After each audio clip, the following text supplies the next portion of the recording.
Evening all, GameMasters here, and tonight we are joined with Luke Stratten, creator of Pirate Borg.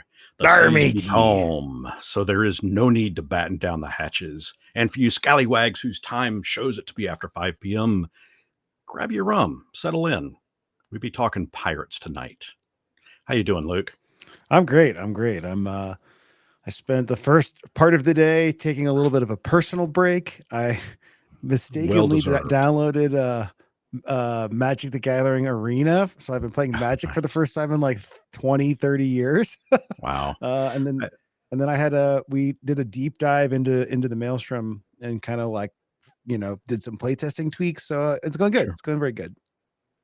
It's probably been at least that long since I've picked up a Magic deck. I've never played the online arena stuff. It's just, I mean, I had I never don't know. before, but dude, it's Yeah. pretty cool app. I mean, like, I'm not, I just kind of needed something. Look, for me, everything is always work. I'm always thinking I about know. pirates. Like, I started playing Sky or Elden Ring the other day because I know that it's visually a good Yep. influence for like the Dark Caribbean. It's got that beautiful mix with dark, Yeah. and the monster style is kind of what I like in Pirate Borg.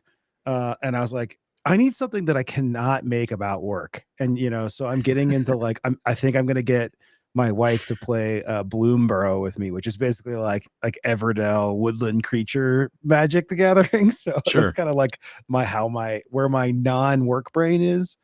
So yeah, but Yeah. No, Elden Ring is a fun one too. And I can definitely see vibes of Dark Caribbean in that for yeah, sure. absolutely. Yeah. I think the sickness happens is when you go in and you start going, okay, what helmet do I need to put on that's going to make me look like a pirate?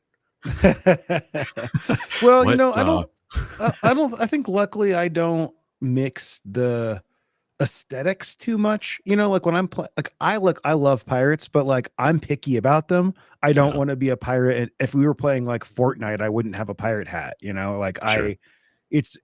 they only exist in their world. Like, so an Elden Ring, I'm playing like a very, I've got like robes and a big sword, that kind of thing. Yeah, So yeah, yeah. yeah. Kind of a little bit opposite there. So jumping into Pirate Borg, Yeah. it was so I had been real big into Mort Borg, and Free League reached out to me about checking out this new game Pirate Borg a Sure. couple of years back. Sure. So what can you tell me? And I've been dying to ask this really since I got Yeah. I saw it peeking the out book. there. Yeah. Yeah, it's Yeah. kind of Yeah. hiding out here. Yeah. Since I got that several years back or a couple of years back, how did you reach out uh to Free League to get this done? Like Well, I mean, like, people ask me this a lot, and like the answer is not very exciting. Like, I emailed them. I yeah, like yeah, Pella even wrote a monster for Pirate Borg. And at the time, I only kind of knew the Stockholm Cartel and Morkborg guys. Now I've seen them at a ton of shows and had them on my podcast. But sure. like I had never talked to Pella in person. I was like, hey, like I want to reach out to Free League. Give any suggestions? And his suggestion was email them. Like I didn't even have a connection. I Yeah, think the reality of the situation, which is maybe disheartening to like new creators, is that Pirate Borg did 4,000 backers on Kickstarter before I emailed Free League. Like the PDF was not done compared to where it ended up, but was like I could have gone to print within a few weeks if I hadn't added a bunch of stuff. And like, it just was of the quality of what they were looking for. And I hmm was using the same printer that they were going to use. And it was, a product like a niche that they don't have. Like they don't have a right, pirate game.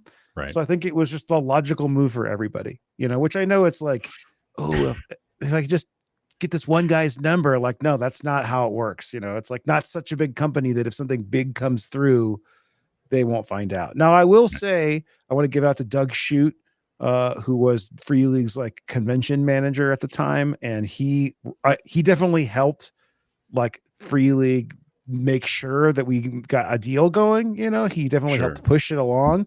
But the initial thing was just like, hey, are you guys interested? Like, yes, like ping us in a few months. Hey, are you still interested? Like, yes, we are. Like, oh my God. So that's, that's pretty much it.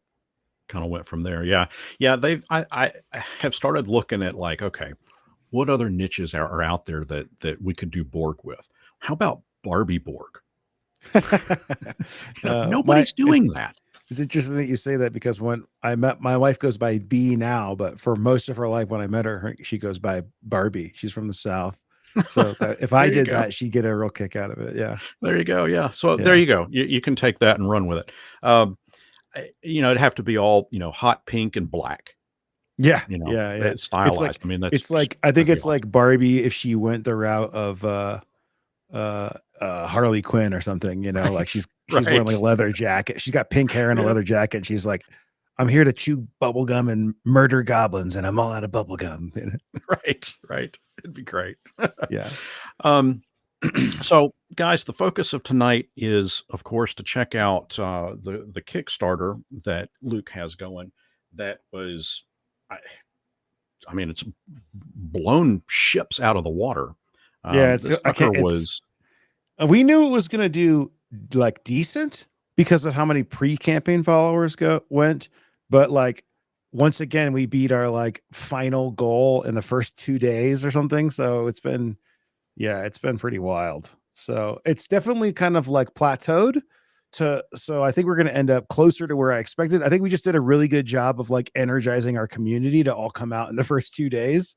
Because yeah. it's like Well, it's I mean, yeah, it's going amazingly well. But if you compare it to the Pirate Borg Kickstarter, we don't have, I mean, we have like maybe 100, 200 more backers at the moment.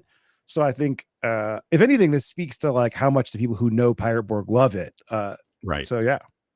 No, I mean the game itself. I mean the base game Pirate Borg is it's so different, and it takes two elements that are just really hot in popular culture. That being pirates and Yep. zombies, Yes. and Yes. it's just that's a formula that is too difficult to fail at. To be Yeah. honest, it's something that I don't know. It's a very cool concept. Uh, you had a goal of $5,000, and Yeah.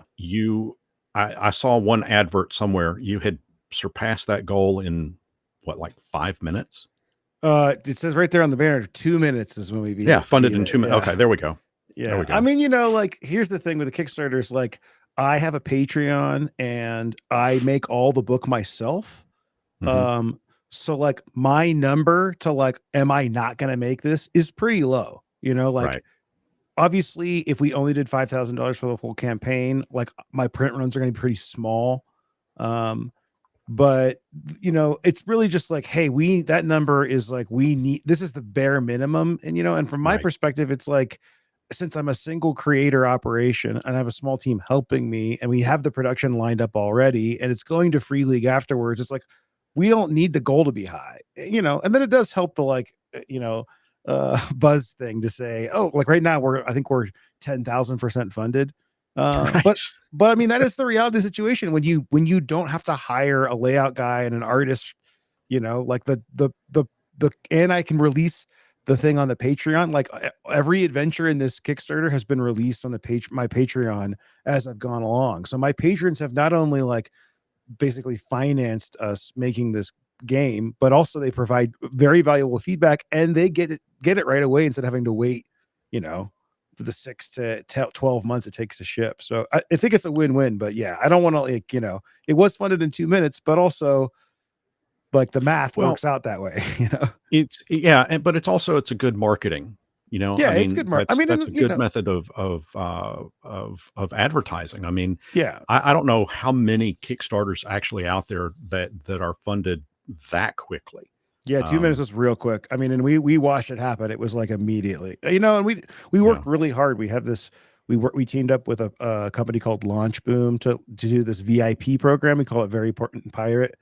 Hmm. And that program, it's been so valuable for us because basically everyone before the campaign got to pay $1 to get this coin. Yep. Yeah, you get this coin for free in the campaign, and you get this special access to this Discord channel And then you get the $1 off your shipping later. So it's just Yeah.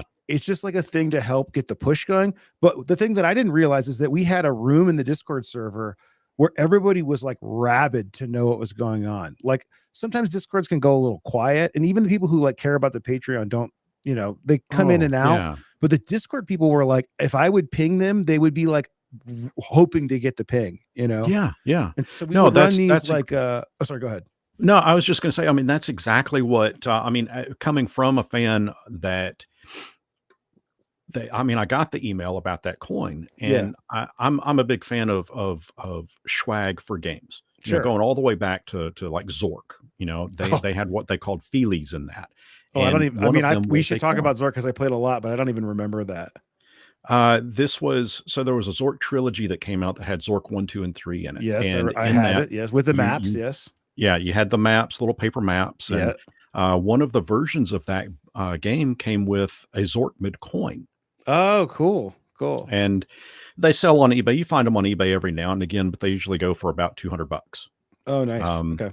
that's my white whale. I keep looking for. I'm not going to spend $200 for one, but Yeah. evidently I'm going to spend $400 and something to get a pirate coin. So Well, I mean, but you're not going to just get a coin. You're no, going to, yeah. it's going to be a lot more stuff. Yeah. Well, Um, I mean, one of the things about the VIP thing though, and like that I didn't really plan on going in. Like we had everybody look at the campaign page leading up, mhm, and they would give feedback on like, well, because there's so many SKUs. We're gonna go over them, but there's so many SKUs in this campaign now. There's so many products, and yeah, the bundles we had at first were like totally not what people wanted, and it was really helpful to like reevaluate the bundles, and then like figure out what people actually wanted and what they're confused about, and then those people feel like they were helping. It was like a mega focus group. So I will definitely do it that was really again. cool. Yeah. I mean, I remember seeing a lot of that chat coming through. I mean, I was in there too. Mhm. I think one of the things I kept asking about is, you know, uh, it didn't occur to me that this book, the Down Among the Dead, it didn't occur to me that was you could get that as an add-on. I kept looking Yeah. for it, listed over here as like, okay, well, where is it? Where I couldn't find it, and Yeah. uh, and then I guess you guys finally did add that. Well, I mean, that's one of those things. We had this thing Yeah, called a la up carte, there, where basically you could add anything in right, the whole campaign. They were all set up, but because of the history of Kickstarter, like they didn't always have that feature. So people are like, I just want right, the book, and like we're sitting there like, well, you can get it, but that was the kind of thing where it's like, well, that doesn't. We want the process to be as smooth as possible. So we got all those yeah, bugs worked out, and now you can do the core book, but also I want to plug real quick that we're doing a big push we're doing a new stretch goal, a new player class at 5,000 backers, which is going to be called the Antiquarian. It's going to be kind of like an Indiana Jones class. And we are hoping love that that. people will invite their players to book back because we hit a stretch goal. We've added an add-on for the player's guidebook. I don't know if you can find that in the Kickstarter, but we're doing a hardcover version. It's like a 56 page player's guidebook. They're $20. Like maybe people can get their players to back it, or even just back at the low level and hopefully hit that stretch goal. It'd be good for everybody. There we go. Yeah. Yeah, I mean, you've got a lot of product that's included Yeah. in this Kickstarter, Maybe too and much. it's yeah, well, I mean, I can only imagine the headache that you guys are going to have fulfilling all of these packages. Well, luckily we employ two different fulfillment companies, so we do not have to do that ourselves. So Well, that's a boon yeah, then. and like when you have a warehouse like that, like they just print out a pick and pull order, and they just pull those SKUs for each order and ship it. It's just their Right, normal drill. Those are right. definitely easier to fulfill when there's not complicated. There's more chance for error, but the guys we're using are great. So Yeah, and I mean, I can only imagine what the complication that pops in when you add all of these different, I mean, like, some with spot gloss coatings and dice that glow or glow in the dark yeah, GM screens. I mean, yeah, you've really got a wide variety of different things that are going to be added into or added onto with all of the stretch goals having been met. Um, it yeah. was This is another one fun. though where we we know what we're doing enough. This is my second project, but we're working with Mhm. professionals. And Zach, my director of marketing, who's helped mostly run all the behind the scenes on this Kickstarter. Like we kind of know what things we want to go for. So then when we get the quotes, we just plan that we're going to hit the stretch goal. And then if we don't, we'll backpedal rather than, what you don't want to Right. do is like quote all your books without the stretch goals, hit the stretch goals, and then ask your printer how much it's going to cost. That's how you get in trouble. Right. So what we do is like plan. It's kind of both hope for the best and plan for the worst, and the other way around. We're like planning for the best, but that's also the most expensive way to make the product. And then, you get what I'm saying. So Yeah, yeah. So when I started, when I did my pledge on this and started watching the stretch goals get hit, this graphic started out. Uh, I think you had it up to maybe 150 initially. no, yeah, the first one was only like 3 or 4 of them. Yeah. Yeah, and so how how difficult was it to take this graphic and go, oh crap, I've got to add more to it. Yeah, I mean, I don't want to too inside baseball on this, but like we planned it all the way out pretty far. But Okay. the thing that you change though is kind of like where the numbers are, to depending on what the thing is. Like, and I really mean that. And like some of the ones that are way way far out that I really care about as a creator, I'm like, Hmm. well, now that we've made $500,000, maybe we can lower a few of those. We don't really do the opposite where we like move them out because Right. like we crushed them, so we want people to get them. But there are some like coming later that we're like, I think we probably had some like $1 million stretch goals that we're going to do earlier. But after I did what you're talking about with the Pirate Borg one, where I had to go in and redraw it every day, and I was like, man, Yeah. I'm just going to plan for it being really, really long. And if we never get there, great. Right. Right. There is this thing too for anybody in the industry or aspiring, like you do want to keep the campaign exciting for people along the journey. And if you just kind of like reveal them all and then it slows down and nobody backs, like people don't have anything to be excited for. And I'm as a fan of these kinds of things, I like the ongoing excitement. It's more, it makes the ride more exciting. So, Oh, we do, there's no doubt. Yeah. I mean, yeah, I we kind of keep that in mind. Yeah. that first night, when I had pledged that first night, I kept going up. I mean, I was doing this. I was literally scrolling from, okay, it's at X dollars. Okay, now where's that stretch goal? Let me go back down here and Oh let me yeah, click man. I mean, yeah, refresh. you should see what we're doing Yeah, I back mean, and behind the scenes. We're oh, I like, could, I mean, yeah, the first 2 days for us were like, Zach was like, dude, there's no way we're gonna hit 500. And I was like, okay, what's our dream? I was like, well, Pirate Borg did 140 on Kickstarter, and the highest tier in this is 3 or 4 times higher. So if we don't hit 200, that means we'll have done a lot less people. yeah, yeah. But so we are like, okay, well, if we're lucky, we'll hit like 250. But hitting 500 was just like it was party. I mean, when you're at $500,000, it's like I think we're at 536 right now. And it's like before Pirate Borg, a $36,000 campaign would have been life changing, Yeah. $34,000 life. And now I like don't even mention that number. That's how different of a category it's in. It's just Yeah. crazy. It's absolutely Yeah. wild. I mean, it's really incredible. I have to give a shout out to our community because while we are making a game and this is a business, it's also a community. And I think our community is like it has the lowest number of trolls in a community of its size I think I've ever encountered. Like I've booted one guy from our server who was clearly not even there for Pirate Borg. Uh, and that's for a server that's about to hit its 5,000 member. That's pretty incredible. Like our It Harbor is. Master program. I mean, we're just so lucky that we have cultivated. We've worked really hard.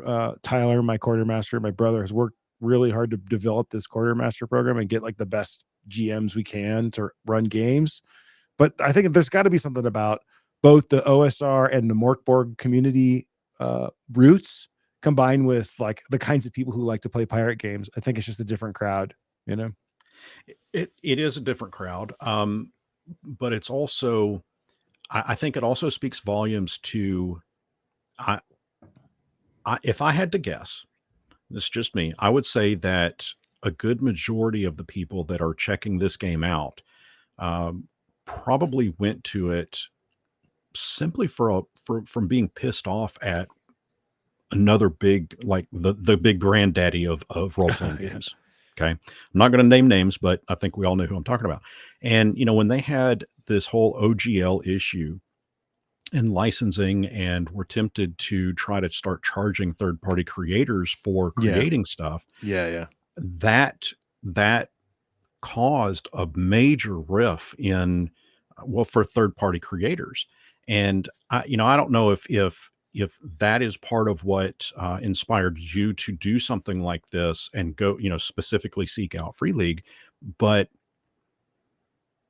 I mean, what was like? I don't know what your past is for role playing games. But was D&D ever a part of your gaming world? Yeah. Well, I mean, I want to be clear though, like Pirate Borg kickstarted before the OGL. So Mhm. so that wasn't a factor in making Pirate Borg or going to Free League. Like I think we kickstarted in the spring, maybe April of whatever year the OGL went. It was, 2022 was it? 20 oh 20 gosh. I can't even I think it was 2023 is when the OGL hit in Yeah, I guess January. it was, yeah. So we kickstarted in 2022 and then Okay. signed with Free League, and then we actually ended up pushing, and we went to retail in 2020 last year, I guess. Yeah, 2023. Um so yeah, I mean, I play D&D. I have a lot of D&D books. I love Curse of Strahd and Tomb of Annihilation. Chris Perkins is a huge inspiration for me. Um I think they're run by a corporation, which is not a person. It's run Right, by stock shareholders. Like they're making right. decisions based on making money, not what, makes Well, gamers happy. So and I think that's part of what makes, Limithron such an appeal as a gamer, seeking a company to, I'll use the term invest in. yeah. Uh, No, that's fair. I think that's what I'm looking for is a company that and I get it. Everybody's in it to try to make a dollar. That's fine. I want to be a part of something, and I think this is what a lot of your community is. They all want to be a part of something that at the end of the day feels like, you know what?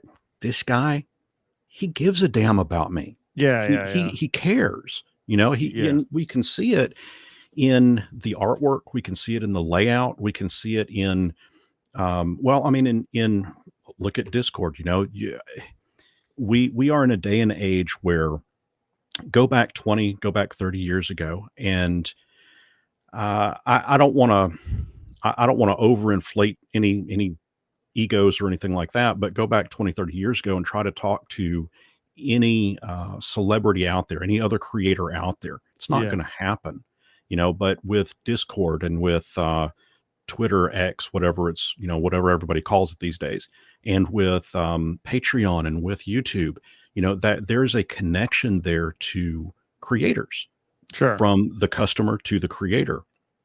And that's something that I've never understood why more companies don't take advantage of that. What does that do? That enforces brand, that enforces your customer or reinforces your customer rather to keep coming back. I Yeah, think it's a damn I good mean, formula. I haven't I've been playing D&D for not that long, but I've been playing games my whole life. I played a lot of card games throughout my life. And I've been burned by companies. It's like and they keep their creators, especially when it's a bigger company, their creators are very like kept behind closed doors and they don't let them speak about the experience. And like, I just feel like Right. that's the opposite with what we're going for. Like we want it to be very transparent, and we do really care. I mean, like when people tell me that they're playing Pirate Borg, it's still like the coolest thing. It's like it's Yeah. not like I mean, and every creator is different. Like some creators like to be more private. Like some creators have very big egos. I have a big ego, but I also have a strong sense of caring about the people who are playing my game, like Sure. uh, so I don't know. It's just kind of like, I say this all the time, especially like coming from the concert industry, that leadership comes from the top. And you can tell, like when I'm working with different bands, I can tell which bands have like leaders that care about the team and ones Mhm. that don't. And I think, that extends in our situation. It's not like a band with fans. It's much more like a community because we have brand ambassadors out representing our game. We want to Sure. make sure those people have the tools that they need. I mean, like this starter kit in the Kickstarter is a perfect example. I Yeah. think some companies make starter kits and they feel like either they're cash grabs or this is the free sample. Here's the cheap way to get Right. into the thing, and you can play this isn't the real thing. You're going to get the real thing after you get hooked. And like that's the opposite of the intent with this starter kit. This starter kit is an add-on to anybody who has Pirate Borg. If you add it on, it's more like a deluxe adventure that comes with an extra player guidebook than it is a starter kit like a traditional one.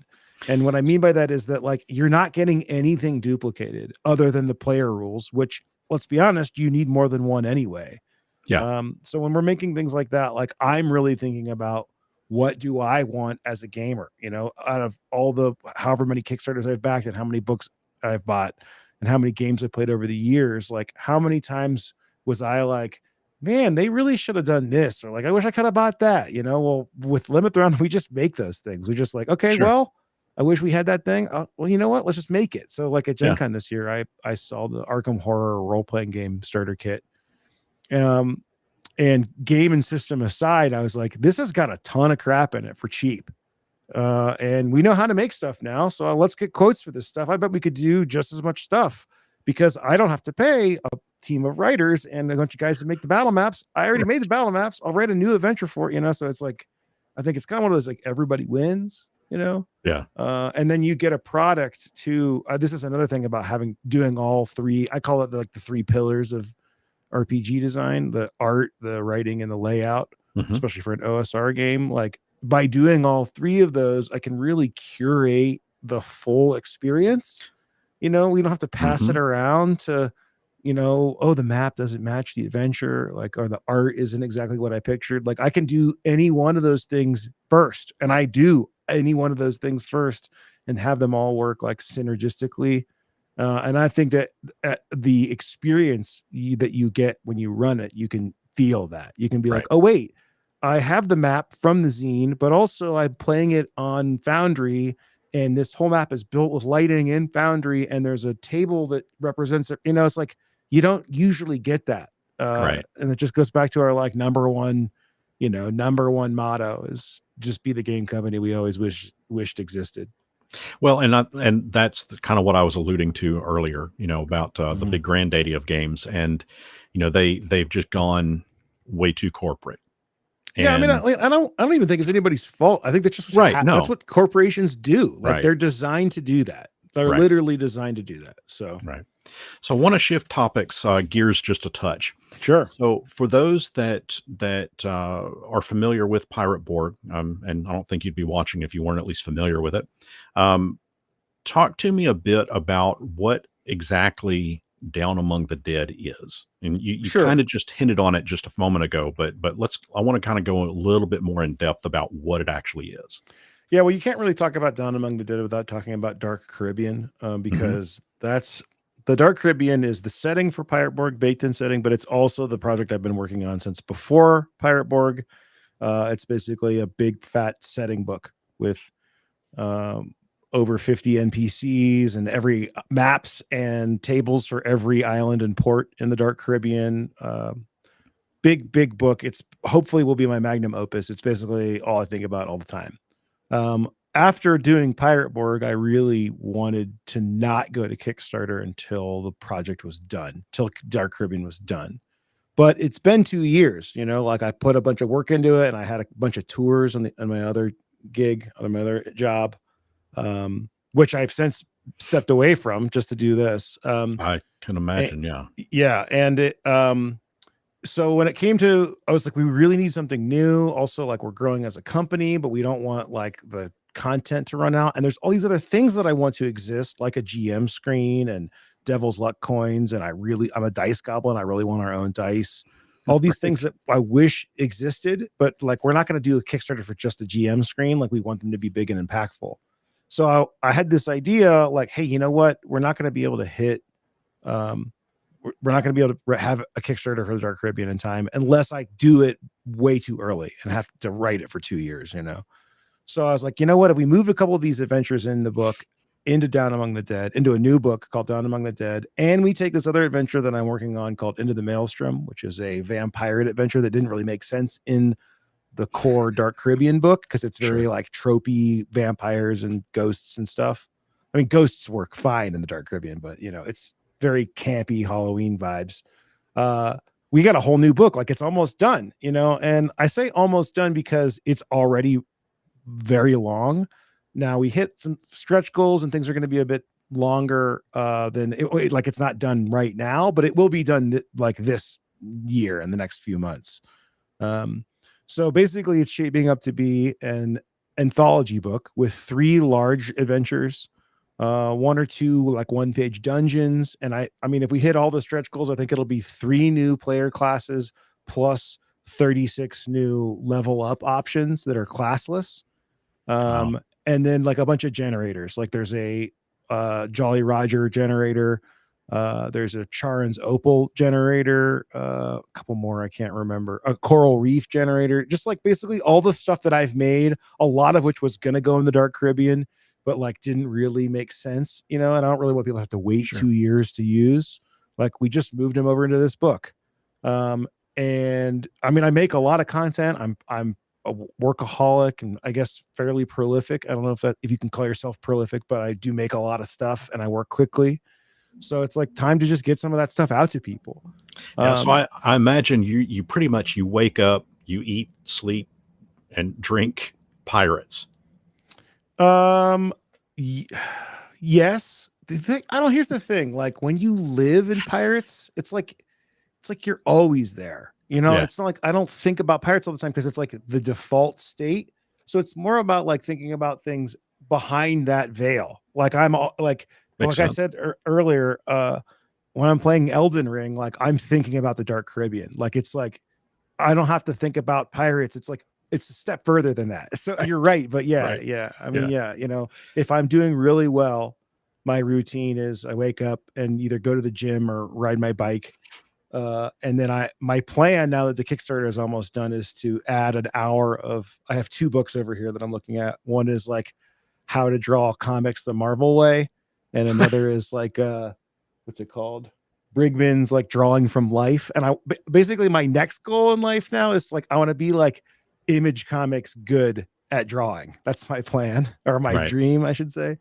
So, but those are like I said, those are all just like I'm going to the gym so that I have the maximum brain like happiness level to be as productive as possible so that I can make the Dark Caribbean, so that I can make Down Among the Dead. You know, it's like makes sense. It's like makes sense. I'm absolutely obsessive personality. It's like it's very, very hard for me to not just be always working on the thing because my job is not a job at all. It's like absolutely a dream thing that I get to make this cool thing and people care about it. But people really care, so I really want it to be good, you know. So, okay, and I have to ask this too. I know that that this is going to ship out next year. Estimated delivery is what, around September 2025 Yeah, or so? I mean, we estimated very safely. I don't want to say pessimistically. Yeah, I get it. But I mean, it's a big project. I think we hope to start fulfillment in the beginning of the summer. Okay. But you know, we're making dice and stuff that takes a lot longer than just printing, so it will take a little longer. With that there, do you already have ideas and plans for the next Kickstarter? Oh, I mean, yeah. I mean, look, this Kickstarter is, I don't want to say an afterthought, but it was like we restructured to do this Kickstarter. And like I said, moved all those things that were going to be in the Dark Caribbean Kickstarter are now in this one, like the GM screen. Right. Yeah, we're thinking about it. I think we have decided as a company, a small company, to not set a date. I set a date of Talk Like a Pirate Day, which we moved 2 days forward, so called it Talk Like a Pirate Week for this one. We're not going to set a date until I'm like getting close. Yeah, yeah, and that makes perfect sense. Yeah, but Yeah. I mean, the flip side is that whole book is coming out on my Patreon, and I do monthly updates to it. And as soon as this thing is like the creative is gone, I'm gonna go back to that thing, like full time is maybe an understatement because that's basically all of my work will go into there. I mean, a lot of it Yeah. is already done. I've illustrated all 54 NPCs. Like the structure is going. Wow. I think it's going to be rolling along pretty well. But by then, like the thing I found since Pirate Borg is like I'm fairly new at illustrating. Like I started illustrating in COVID, and like I keep No. getting better. So I'm like, the better I get, the longer it takes because I put more work in. So I need to like pull myself back to go to the old style, or I need to, you know what I'm saying? So And so you did all of the artwork that's in there's a in yes. I always like to say the disclaimer so people don't get too excited. There are a few public domain images which are very obvious to tell if you're looking at them. okay. Like the naval combat painting I did not paint that. And So there, my only but yes, comment, yeah. yeah, my only comment is if you started illustrating like during COVID, I mean that's only been 4 years. Did you discover like time travel, go No, back in I time mean, for like 10 years? when I was a kid, I really wanted It's to be a amazing. video game concept artist, and I wanted to be like I would just draw Spawn and stuff. And I was really good at looking at Spawn or Mhm. Venom and drawing that, but I could never do it without looking at that. And like I realize now, looking as a 41-year-old looking back, that like, oh, I have a good eye. I just didn't put in the work. I didn't put in the work to teach myself to build those forms. So like over like since COVID, I just like started making these battle maps, and then I Wow. like, oh, and now I know how to draw a ship without like looking at it, and like, okay, now I can draw a barrel, and like now I can draw a It's skeleton, awesome. and like, okay, now well, let's like hack some public domain stuff, like the swashbuckler, for example, is a paint over of a famous Blackbeard painting. I like painted over a skeleton. It's like the thing about any skill, but for me specifically drawing, is like you're just building these little like blocks on top of your previous knowledge one at a time, and like after a while you have a house. Yeah. And I don't know, for me it's difficult to do any kind of drawing. I have a hard time even drawing stick figures and making them look good. So, yeah, see, I it's know what you're impressive saying, to but me. I feel like that also just means you haven't put the work in, because that's how I felt. Maybe, Like I feel maybe. like sometimes like when I sit down to draw things, sometimes I'm like, dude, I'm not good. And then like I'll think back on like, okay, think about all the building blocks, and then I'll use those in a drawing, and I'll go like, oh wait, no, this is actually pretty good. But it just takes like a lot of failure and a lot of trial and Yeah. error to get there. So, I get that. I get and that. COVID, I certainly had the time, so I just decided to put it into drawing instead of, I Yeah. played Breath of the Wild for a month, and then I got to work. So Talk to me a little bit about Limithron. I know what the term means. Uh, uh, uh, Light wizard. yeah, most people don't know that. Yeah, so Yeah. okay, so a little bit of backstory here. When I'll try to tell the short version of this. When my brother was turning 30, I had to like kind of get him back and do a really big birthday thing for him. So we did this kind of like combination RPG session mixed with some escape rooms and jousting and stuff like that. But I was like, well, I'm going to GM for him, and I did that once when we were kids, like one session when we were kids. I got to like learn how this works. So my wife and I went to a meetup.com group. It was 5th edition, and I got super into it. I bought the player's handbook, and I made a new character. So I guess this was like 7 years ago. That's how long I've been playing. Um, and I'm a concert lighting designer. It's my other trade. And I'm obsessed with Gandalf and Yoda. Those are my like two big fantasy heroes. I'm like, Sure. well, I'll make this like light wizard. And so then I looked up in Sindarin, which is Tolkien's Elvish language, that that's like the rough translation to Light Wizard. Yeah.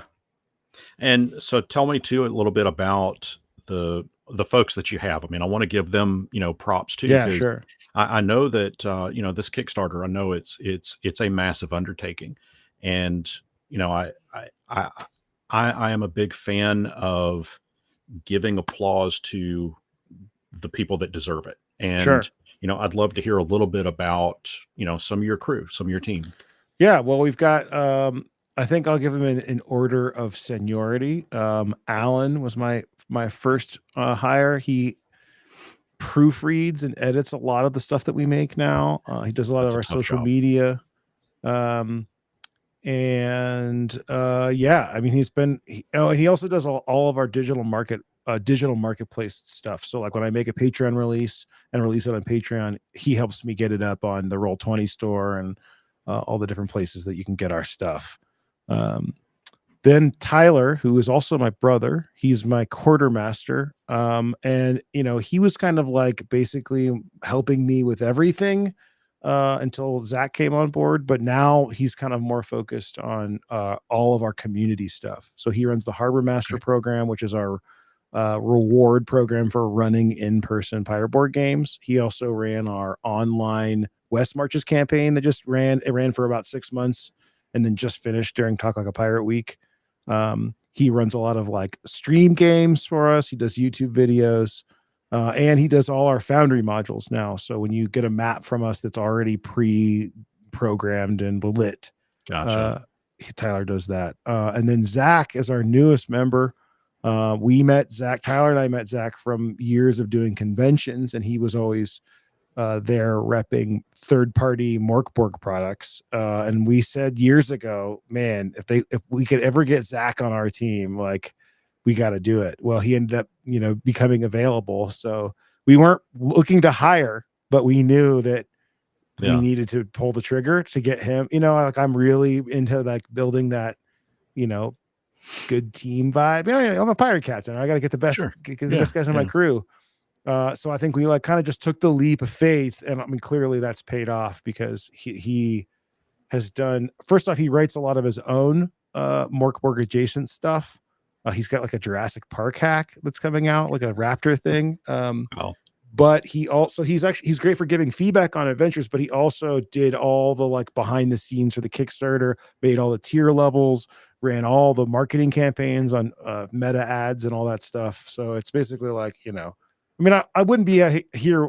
I wouldn't say I wouldn't be here, but we wouldn't be where we're at without those guys. That's for sure. Oh yeah, no, for sure. I mean, it's definitely. I can tell that this is definitely a team effort, and Yeah, that from my perspective is appreciated. I mean, it's that's why one reason why I like to hear about I like to hear about the stuff that happens behind the scenes. sure. That what it takes to put what we see on the front end. I find it Sure. fascinating. Yeah, You it's know, interesting because I mean, like our story is very different than I think most companies because right? like I said, I handle all three pillars of the actual product. Um, and like in the Patreon scene, there's a bunch of guys. Like I think if you know Griffin from Griff's Saddlebag, I mean he's Mhm. got one of the highest like D&D adjacent Patreons, and it's just him. He still does it all himself. Yeah. It's the kind of business model that you can run on your own. But for me, it came down to like, well, I can do this Kickstarter, but if I do all the stuff that Zach's doing, and I did this for Pirate Borg, I basically had to take months off of creating to go in there and like learn how to make a Facebook ad and learn how to Right. like do tiers and have calls with all my different fulfillment people. Yeah. Um, so it's been really nice to like, you know what, guys, don't talk to me today. All I'm going to do is write an adventure. And Right. then the gears are still turning. Like that's a really, really nice luxury that I did not have when we kickstarted Pirate Borg. Yeah, it's when you wear multiple hats, it's always difficult to get into the zone of doing this task and Yes. then have to rip that hat off and go over here and deal with this Very one. hard. Yeah. It's just not a fun thing to A do. book that's really, really helped me is Cal Newport's Deep Work.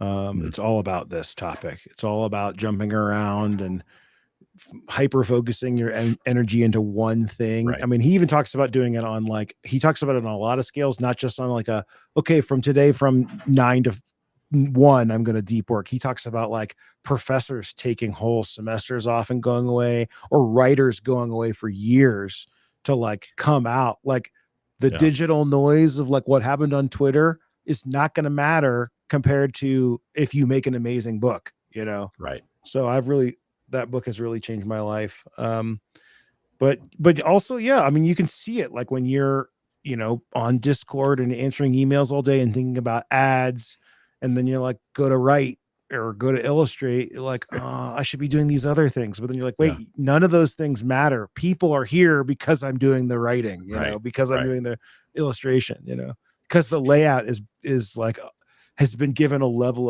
of care and thought that doesn't usually go into a product. So yeah. Have you included anything, and I won't ask about Down Among the Dead specifically, since we don't have the access to that yet, but in Pirate Borg, in this one, do you have anything in here that you've included that's like top secret to you, like a big in joke that's yours and yours alone? No, I don't. I'm not really into that kind of thing. There are a lot of Easter eggs, and I don't want to Easter eggs, say, yes, that's the term I'm looking yeah, for. but no, I mean, they're not Easter eggs for me. They're Easter eggs for people who have consumed the same media that I've consumed. So, like, there's a lot of Secret of Monkey Island Easter eggs in there. There's definitely 1 or 2 Zork Easter eggs in there. I mean, I can't help, like, it's very important for me to not be like stealing. I know I'm a pirate, but I'm not like trying to take ideas. Like, I don't want to take the plot from Monkey Island, but like, there's definitely a 3-headed monkey in the bestiary. It's that kind of stuff. Right. So yeah, but I don't really. I mean, I have thought many times like I should put more Easter eggs in my maps, in my battle maps. But like, I'm always trying to get things out and get them into the community and like move on to the next thing. So it's like sometimes, it's not like there's a release date and I have a bunch of extra time. So, yeah. Like, yeah, I mean, because of the Patreon, I'm always on a monthly cycle. Like, even when I'm doing these things that are in bigger books, like the other day I was working like 14-hour days to get a version of Into the Maelstrom ready for the Patreon, even though like it's not even going to go to the Kickstarter, not even order. We're not going to print. Like, I still wanted to have a version of it ready for people. So yeah, well, and I know that time is a commodity. Yes. And I know that, especially being on that monthly cycle of getting something out for Patreon. Yeah. I know that there's an immense amount of pressure there to okay, what am I going to put out next week? I have no clue. Oh yeah. I know there has to be a degree of that. I mean, it's not for me. It's never there's no clue. It's always there's not enough time. Yeah. Well, not enough time, or which project do I start on right now? Yeah. I mean, and I've done that. I've been like really deep, especially with tour and working on Kickstarters, big projects, or like the Dark Caribbean. Like, I'll be like, if I go down a 2 or 3 week rabbit hole working on various different things and just like following the muse, which I do, I find that to be very helpful. Sometimes, when working on a game like this, like the other day I woke up and I was like, dude, I got so many ideas for this Jolly Roger generator.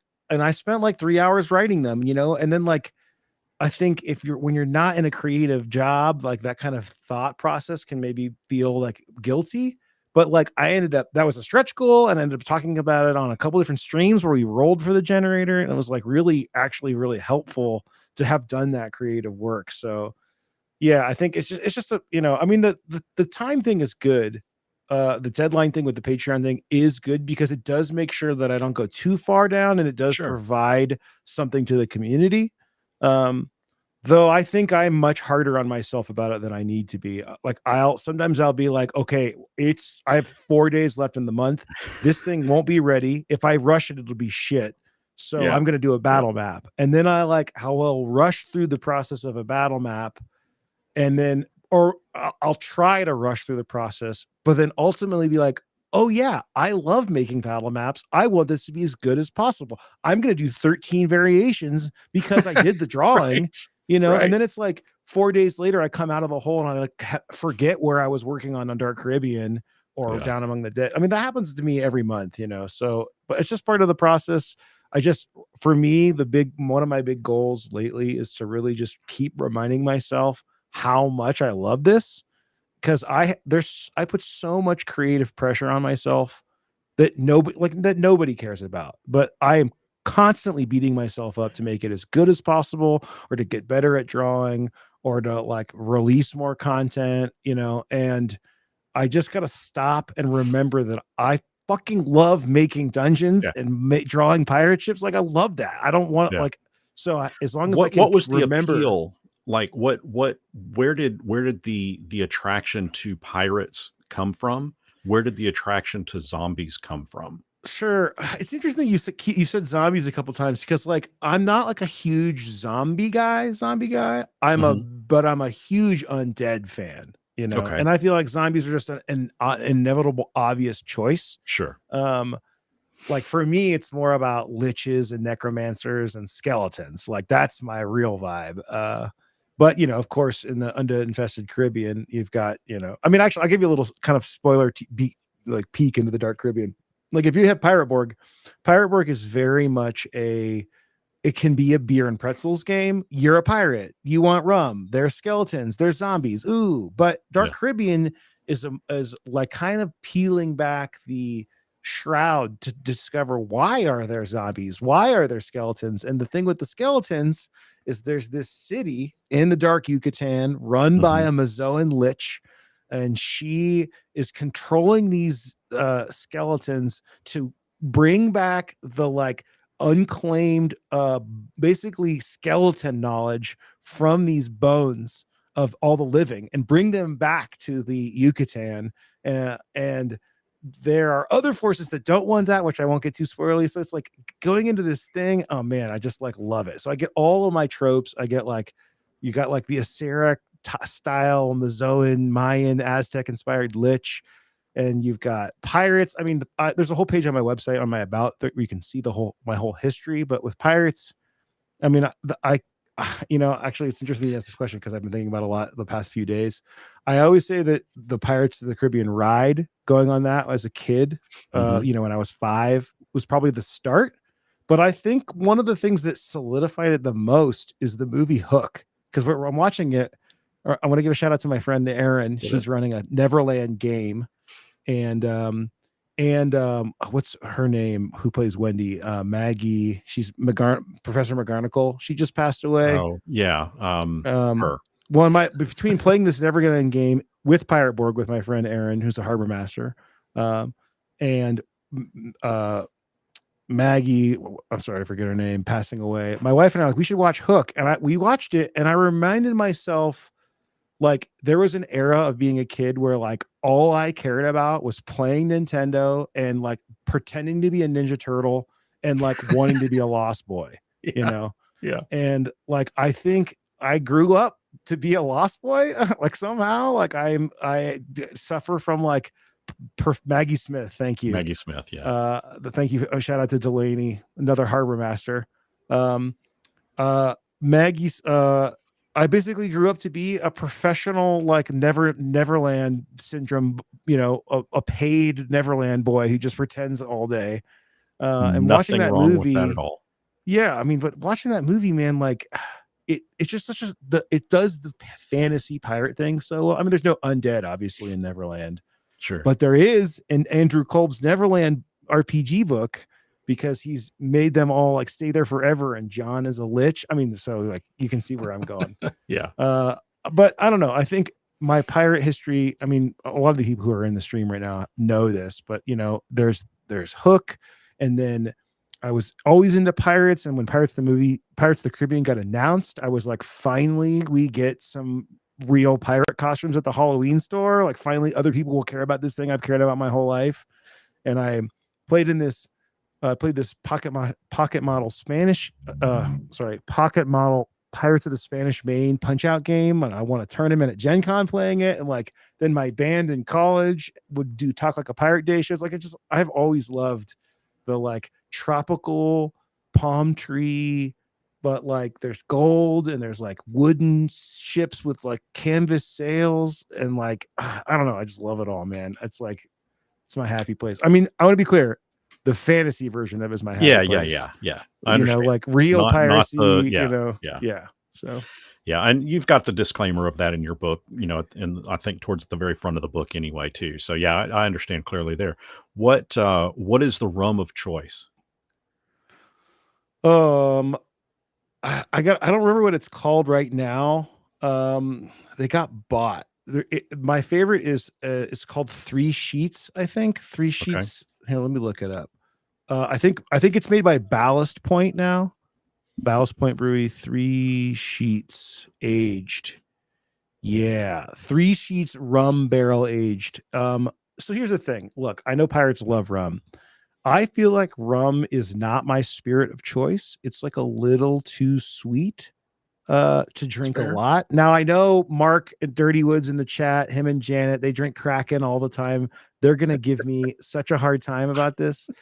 I'm more of I prefer whiskey and bourbon in the colder months and Yeah. tequila in the summer months.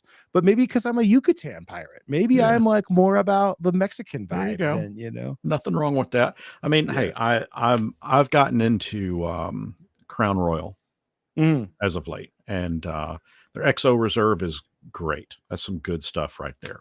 yeah. Um, I mean, I have a bottle. I still, once again, if anybody here knows who sent this to me, I have a bottle of what's it called? Crown, and I can't remember what it is. Someone sent me a bottle like months and months after the Kickstarter to my house of this really nice like English rum, and nobody ever confessed to who it was. So I'm like, had this mystery bottle that I've been drinking that's really delicious. So are you sure it was actually rum? yes, I've had enough of it. I mean, it came like from a liquor store. Okay. It was probably somebody in my family who just never told me, but yeah, who knows? Yeah, gotcha. Wasn't like somebody said in the chat, it's not modified, is it? No, I think it's Smith and Cross. Is that the rum? Yeah, That's what it I is. think Smith so. and Cross. Sorry to be Googling. Yeah, Smith and Cross. So yeah, I don't know who sent it, but thank you, whoever Yeah, mystery rum. I gotta correct this one. So Tyler Childers says that Crown Royal comes with a free dice bag. Is it That's not does. accurate. It's Oh yeah. Crown Royal is a dice bag that comes with a free Free bottle of yeah, alcohol. okay, yeah. Yeah. Let's see. I've got to ask. This is going to be probably the most important question of all of any that I've asked tonight. But before I do want to point out everybody. The whole purpose of tonight's chat was to showcase and feature the Kickstarter, Down Sure. Among the Dead, and you've seen the banner running across the bottom, the ticker there running across the bottom. Hit that, check it out. Look, there are a lot of different options there for you to, if you do want to pledge, there's a lot of different options, price points. I mean, there's limited edition books. There's, if you want to go all in, there's the virtual. If you don't want physical and you just want virtual, that's a great way to save some money, is by grabbing the virtual. And I mean, this is the virtual Kraken for $80. That's a really good deal. I mean, you get a lot of cool stuff with that. And then if you just want just the books, the core books, I'd recommend the Quartermaster. You do get the main book itself, plus, and we haven't even talked about Cabin Fever at Cabin all. Fever, yeah. But I wanted to point that out because, again, that was kind of the whole focus of tonight's live stream. And but the question that I have, the burning question that I've got, Halloween is only about 26, 27 days away. Yeah. I kind of think I already know the answer to this, but what's going to be the costume? Are you even going to be dressing up? I mean, the thing about Halloween's not on a weekend this year, I know. so that's kind of a bummer. I have a weird relationship with Halloween because kind of like when Pirates of the Caribbean came out, and I was like, finally, everybody will care about pirates. Like Halloween is like a year-round thing for me. Like I live Yeah. in that world. Like if I could burn the Heritage pumpkin candle, which for some reason is not made this year, if anybody knows why, but the Heritage pumpkin candle from Target, right now this is the one I burn instead, Autumn Harvest. If I could burn that year round and not get sick of it, I would. I would have skeletons outside my house all year, like Halloween colors, like Beetlejuice. Like, I mean, look at Pirate Borg. Like, there's a reason it's undead. Yeah. It's like, I love the vibe of Halloween so much. I feel like, I mean, maybe it's because I was born in August, and I like September and October are by far my favorite times of year. Yeah. I like just come alive. It starts to cool down. I'm Scandinavian partly, and I would love to wear like a flannel. Like, I finally can put on a flannel now. It's not 90 Yeah. degrees out. Yeah. So like when people like dress up for Halloween, I'm like, yeah, but dude, like you're not like I'll give another tangent. I remember back in the high school, this is a total tangent. And back in high school, I was very much, I would call myself a hippie raver. I was very Okay. much long. I had dreads and, you know, did too many drugs, and I loved fish and drum and bass. Rock and And roll. I remember like one of my first real girlfriends, I thought she was like a hippie girl, you know, and she like would wear patchwork clothes. And when we started dating, like one day she came over to my house wearing like regular jeans and a t-shirt. And I was like, what the hell? What the Like, is hell? it a costume for you? Like, come on. Like, this is like, I'm wearing patchwork pants and like 20 head necklaces all the time. Like, come on, you know? And like, I'm not saying Halloween's like that because I really like that it comes once a year, you know, but there's a part of me that kind of feels like the rest of the world is like finally getting in on my, you know, what it should have been the whole Right. time, you know. So I don't actually have a plan. I will say Halloween and all of October is 100% the chance for me to run as Halloween of games as I can. So I'll be playtesting Into the Maelstrom all this month, which is very, very Halloween. But then on one of these weekends, I'm going to be running Shadow Dark Ravenloft. Big departure. I know. Uh, so yeah, that my costume will probably be more of an RPG one this year. Well, and so that's a good segue. So where can people find you? I mean, I know that you know, you've got your Discord, you've got I would argue I'm actually probably hard not to find. I'm at Limithron everywhere. yeah. Pirateborg.com. Yeah, I mean, I think the best single place to go would be our link tree, which is, you know, whatever the URL for link tree is, like linkt.ree, I think, /Limithron, because that'll take you to the Kickstarter, to the Patreon, to the website, to the Discord, all those places. That's definitely the best place to find And find for me. those of you in the chat, if you want to do just a simple copy paste, that right there should get you Yeah, right there to you go. the Yeah, and to I'll, the I'll give main a shout thing. again because Delaney's talking about it. We're pushing to hope we want to get this thing as high as we can. We're well more than happy with where the dollar amount is. It's, you know, I don't like to brag too much, but it is the highest funded Morkborg adjacent project of all time. It is not the most backed though, and we would love to have more backers, even if they back at the lowest level or just get the um, player's handbook or even the digital player's handbook. So we're inviting everybody. We have a 5,000 backer stretch goal, which is a new class. So invite your players to come back to Kickstarter campaign. Like I said yesterday on our stream, invite your mom, invite Yeah, your students at school. yeah, yeah, uh, yeah. just get them into the ecosystem. Just them seeing the updates is enough for us. We just want to build the community and give as much content out. Like I said, we don't need to make any more money, but I mean, we would take more, but that we Oh, really just sure. Yeah. fund, You don't want to leave any you on the know, table. I will tell you, we have raises for my crew are guaranteed now. The conversation's already begun. So That's anyone was awesome. Yeah, wondering, I yeah, noticed I, and you bring it up, so I'm gonna have to. I've got to ask this. I got to point this out. Let me share the screen here real quick. So you've got. I'll see how quickly I can find it. oh, you're Da, talking da, about the da. Cabin Fever stretch goal.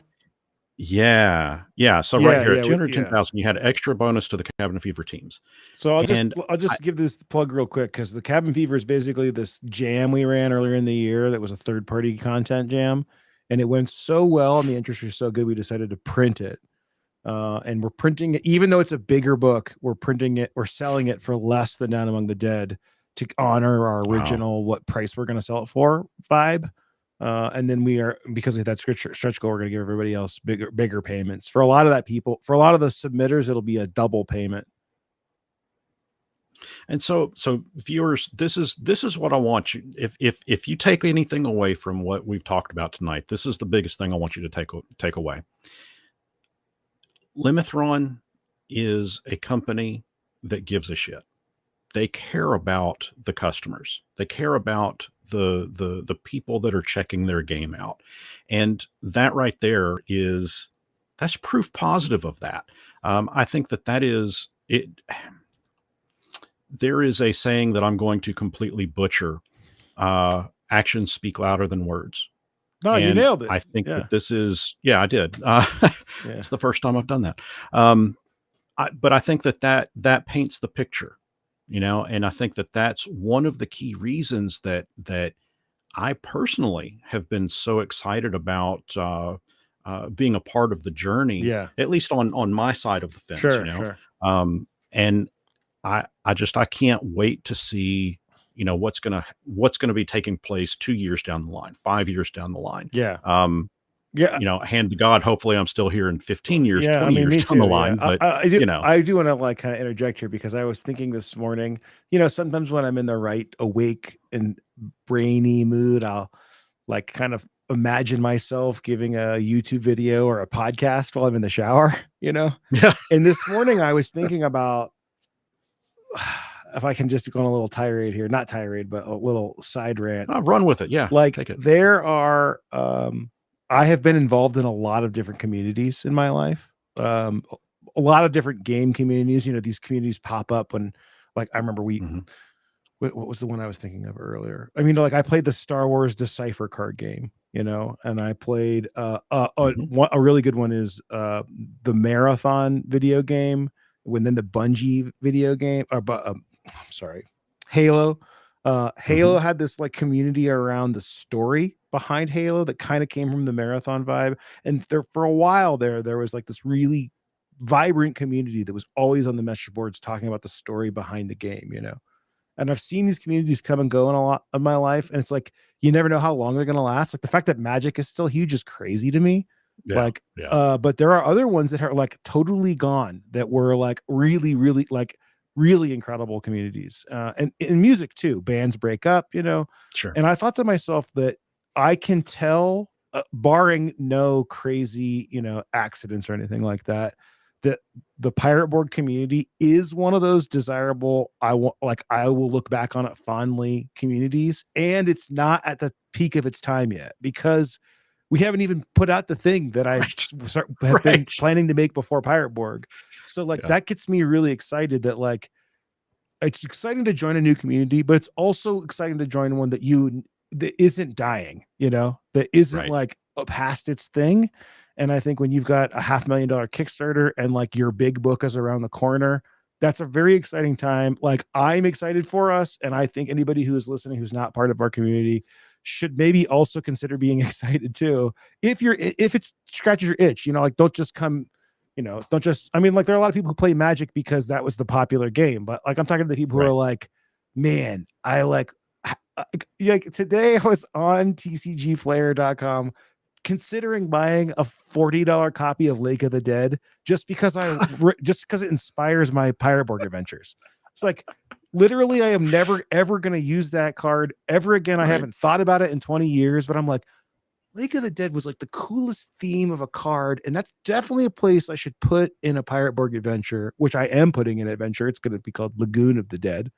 There you go. Awesome. Sorry, I'm on a rant here, but I just like it made me excited to realize that like, yeah, this is going to be one of those communities that especially young people who are maybe in their like 20s and 30s, who will like have played this game a lot and like talked about other people about this game in 20 years when they're like my age, it'll be the Halo memory I have will be this community. And I think that's pretty exciting, Right.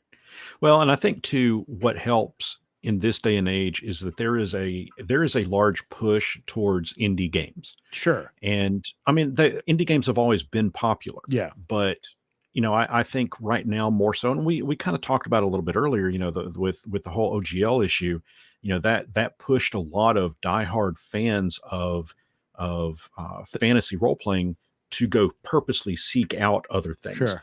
And of course, the OSR revival, that certainly helps, but it's it's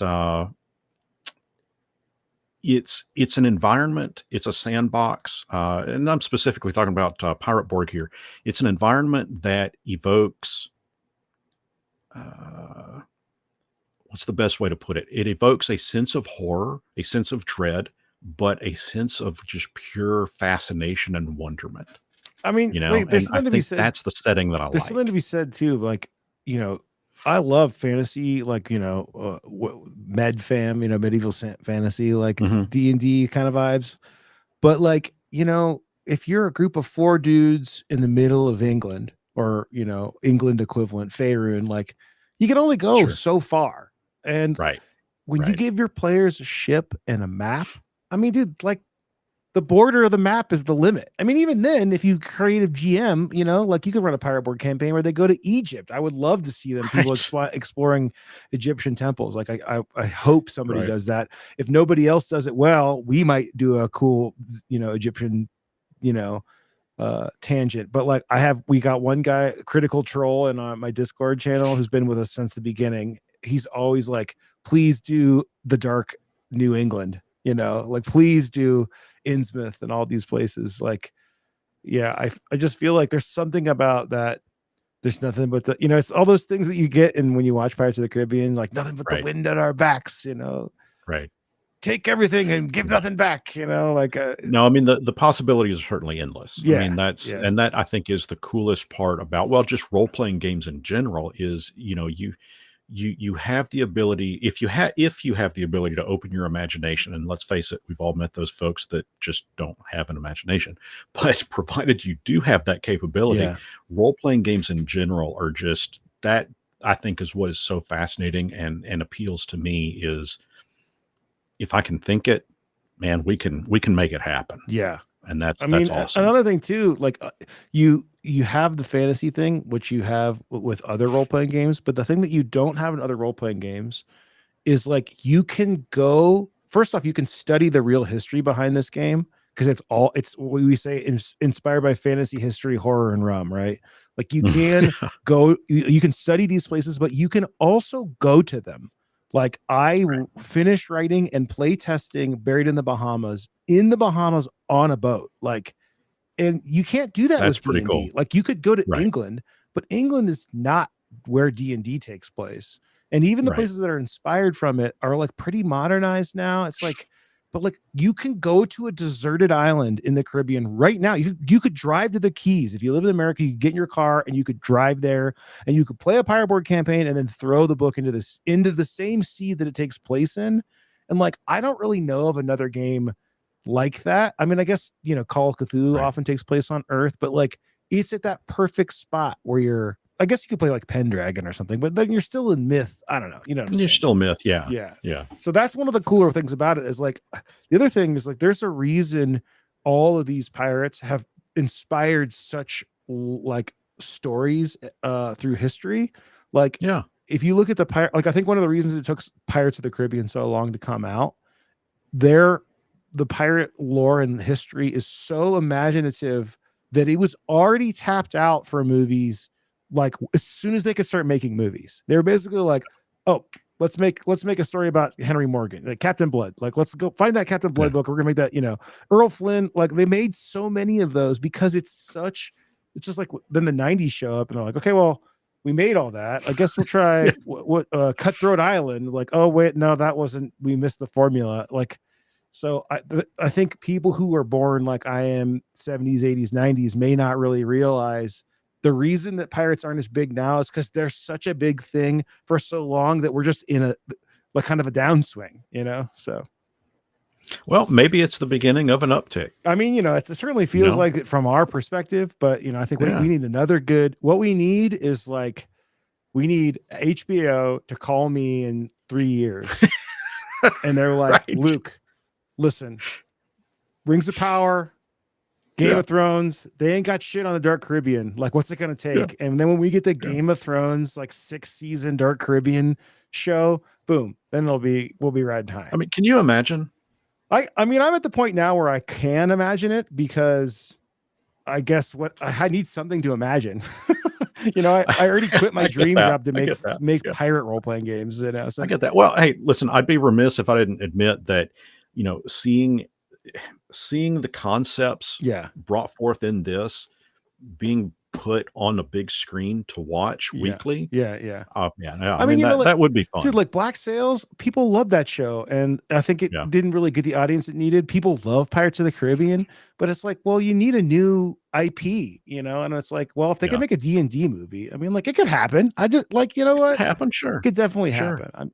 I'm Yeah. not above dreaming, like, what's that stupid saying? Like, you like shoot for the moon, and if you fail, you land amongst the stars or whatever. Yeah. Like, Yeah. maybe they'll never make maybe the HBO will never sign a Dark Caribbean TV show, but maybe we'll make a video game. Who knows? Like, Yeah. Who knows? Who knows? Well, I'll tell you this, there was, you guys had a contest for, a shanty, to have just a song created. And let's see if I can. Well, I don't want to bring it up because there's whole copyright issues with YouTube and doing that kind are of you stuff. talking about the shanty that won the cabin fever? Yeah. Okay, so like it wasn't even it was not a shanty contest. Oh, it was not. He Okay. just made that, and it won because it was so good. Yeah, It was a phenomenal. yeah. So, holy shit, that thing was just. I mean, I watched it 4 or 5 times. oh yeah, I mean, dude, it's I got just a little really teary good. eyed because it was like, it's called So Many Ways to Die, and Yes. it's like kind of stop motion animated, but it's like all stuff from the book. It's like all Yeah. actual ways to die in the Dark Caribbean. It is really Yeah. very It'd be neat to cathartic see something thing. like that expanded bigger. Yeah, It'd be cool. I'm having more and more moments like that where I'm starting to feel like, I've never experienced this before in my life. It's kind of a hard thing to like conceptualize if you haven't had it happen, but like it's starting to feel like it's a thing bigger than me. Like it's like it's Yeah. almost more like like this sounds a little frou-frou-y, but it's almost like I was the conduit for it. Then it would like it's starting to feel like I don't even remember drawing some of those pictures. Like it was such a blur. Right. And then now Right. when I go places, like we were in vacation for my wife's 40th birthday. We did a Germany trip, and we went to a random game store in Nuremberg, and they had 3 copies of Pirate Borg on the shelf, and like I see pictures like that, and I'm like, this cannot be reality. Like how can it be that I like made this stupid thing I wished existed, and now you can literally buy it Right. like all over the world. So I mean, I don't know. That's in my thought, I guess, but it's pretty wild. No, I mean it's awesome. I mean it's neat to. I know that it's a neat thing to experience, dipping your toes into a larger world. Sure. Sure. And I wish the best of luck with it. My eyes are definitely going to be on the Kickstarter. I think you've got, was it like 13, 15 days left? Yeah. And that we've 13 heard a days to bunch go on it. The normal planning metric is you do the first third in the first couple days. Mhm. And then the second third is in the next 25, 28 days. And then the last 2 are the final match. Right. I find that like, I find it hard to believe that we would cross $1 million. Like, I think that's a little bit out of the realm, but if that metric holds true, that's what we're targeting. And that's just the fact that we're even in that conversation for a game that's not based on an IP, that's not Right. based on D&D. I mean, I guess it's like extrapolatedly based on D&D. I mean, you could say that on about almost any role playing. Yeah, I mean, game. you are rolling 3d6 down the it's- line and you're rolling a d20, but it's like it's not an OGL game, Right. Like Right. it's very heartwarming to me. It's very wild that like something. I mean, I think it also speaks to my credit on making something that you care about. I think people can sense that I care about this. That it's not just Mhm. like I want to make a game. What should I make? It was like literally like I made it because I wanted this Right. thing to exist. I Right. was struggling to make D&D fit my pirate world, and then just kind of doubled down on the grimdark part was like, oh, this is way better. Like, yeah, you can start without an arm and you have 1 hit point, you know, and then roll a new character and you're a monkey now or a rat. Like, Right. you can't make a rat in D&D. It just doesn't work, Right. you know, like, so I don't know. It feels very, very surreal to me. So Yeah. No, I can see it being surreal. Well, Luke, listen, we've said it all. You know, I think we've explored quite a bit. Um, I would love to have you back on anytime, but I kind of want to start wrapping things up a yeah, little bit. sure. Got to That's it. leave a little bit of anticipation and want to leave the viewers with something a little bit to chew on there. But in the final little few minutes that we've got, the floor is yours. You know, say what I know that we've plugged quite a bit, but if you have anything else that you would like to get out there, floor is yours. Oh man, I wasn't prepared for that. I thought you had like a prepared thing. Oh man, it's the world's my oyster, huh? Yes, absolutely. Oh man. I guess Are there oysters in Pirate Borg? How about that one? there is a Pella from the writer of Morkborg did write an obscure oyster cult, which I had a great time illustrating. It's basically like these giant, like rune encrusted oysters that have they like hum and make these like seances underneath the sea, and then they run and smash into you, which are pretty cool. I guess just to kind of put a whole big bow on it, and also because this is just where my head is at today. If you've got Bloomborough Magic the Gathering tips, like send them my way. For some reason, I've gotten back into Magic over the past 2 days. Please stop me before I spend any actual money. I think that Yeah, that's ultimately why I stopped. yeah, I mean that's why we stopped back in the day. It was just a stupid cash grab. Yeah. That being said, like I don't know, I'm starting to think about. Obviously, it's not anywhere close, but I'm starting to think about what does my future after the Dark Caribbean look like. You know, I'm like I kind of feel like I'm like sticking my head up just to like see what things I might want to make, and that's pretty exciting. I have some ideas for you play as a necromancer lich death knight game. I I'm have some. telling you, man, Barbie Borg has got to be it.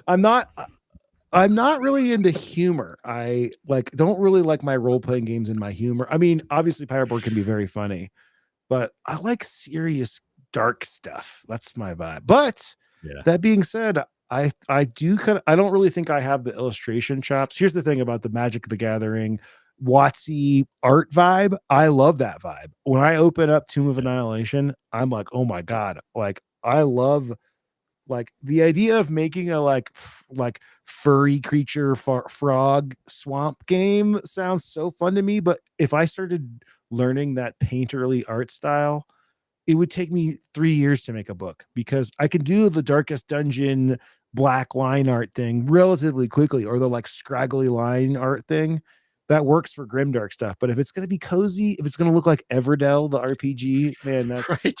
like I want that. I want to make that because I think that'd be really fun alternative. Like, do you want to play grimdark pirates or like fuzzy woodland creatures? Like, Right. but I think I'd have to work with some artists to get that vibe going. Ewok Borg. How about that Do one? what'd you say? Ewok Borg. Oh, I mean, I actually do. It's funny you say that because I do have a project. Uh, my code name for it is "See You in Hell," and it is a Star Wars hack. Actually, wait, isn't Hold on, I gotta check. Is he still here? Someone in your chat is very much worth calling out here. JP, are you still here? JP Couvert actually has a Star Wars Morkborg hack called Starborg. Oh, really? Yeah. So I actually have. Oh yeah, there he is. Right, JP Couvert. So he has There you a go. hack, but I had started one that's nothing like his. His is very cute. Mine is all old school Star Wars black and white comic book style art. You can't play as a Jedi. It's Rogue Nice. One. It's Empire Strikes Back. Star Wars hack. It's 100% not for commercial. I will probably only ever give it away to friends. Don't ask for me for it. You Right. don't ask for it kind of thing. But I am a lifelong Star Wars fan. But I was running some old West End Star Wars at Gamehole last year, and got to combat and was like, this, I do not, my GM brain cannot run this. So I switched to running it in like Pirate Borg cyborg vibes. And I was like, I should write this down. So yeah, that's the end of my ranting. No, it's fine, man. That's, and that's kind of what this is all about. I like the low structure of this style of interviewing. Yeah, it's sure, just sure. I like to talk off the cuff. Sure. Just see where it goes. Well, Luke, I appreciate your time tonight. Folks watching, I hope y'all had a good time. I hope you learned something. I hope you found it fascinating.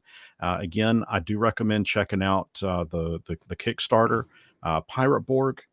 Mort Borg is an excellent game. If you are into dark I love horror, Mort Borg. Yeah. Mort Borg is awesome. And as an extension, Pirate Borg is beyond kick-ass. Yeah, it is a lot of fun just too. to tap onto that, I do think Pirate Borg is it has grown and is its own thing in a way. I mean, it was things I was already working on with the rule system of Mort Borg, rather than it has its own identity, Right. And I think just like having Borg in the title does kind of make it, people assume it's just a Mort Borg hack. And I think just remember, if you haven't played it, that it is its own thing as well. Oh, yeah, it is definitely its own thing. It may be based off of a similar rule set, but Pirate Borg is, as Grim Squirrel says, it's a very cool name for one, but it is definitely its own entity. No, there's no question. Yeah, sure. It is very unique setting. Dark Caribbean is well, it pairs well with pirates. Sure does. It's awesome. Well, thanks for having me, Brian. Luke, this has been a lot of fun. Thanks for coming on, man. Anytime. And I'll, like I said, I'll keep my eyes on the Kickstarter, cross my fingers that it's going to go, even higher. And I know the last couple of days, you'll probably see another skyrocket. Yeah, hopefully. But, I mean, like I said, we're already very, very happy, but if we could, break a few more records with the number of backers, I'm not gonna say no. Understood. Yeah. Well, you'll probably see me around in the Discord, and from time to time, I'm usually pretty quiet. I kind of lurk, but every now and again, I'll. Well, stop that. Stop lurking. Chat lurking more. Yeah, we'll do. Thanks, Luke. Thanks everybody for watching. Y'all have a great night. And until next our paths cross, may